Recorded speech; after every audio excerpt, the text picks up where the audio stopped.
Getaian aurrena initun 4 urte, hori joekin ahaztutako talde bazan, eta guain haudet beste 4garrena. Talde kompaktu dakau, baina hori bai, arrona azkenean komplikatua da, hemen diru laguntzeik eta ez da guretzako, eta orduan urtero aldaketak izatea, berriz sortu behar izaten dugu ekipua, eta hortxe segitzen dugu kompetitiboak izaten hostian, lortu genuen aurrena izatea, ondarruk estropero garestik jartzen du bandeira aztea.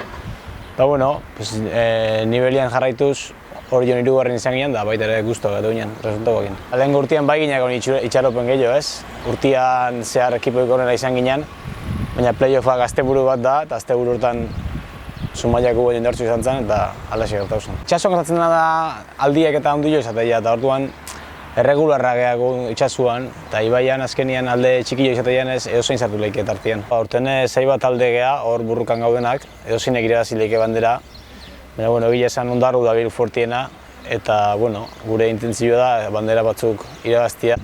Estropa bat beste txarrak egin genituen, eta bigarren jarri geha guain, da postu horrei heldu. Postu horrei heldu eske playoff eta jongo ginen, da gero zene jakin ze pasako litzaken.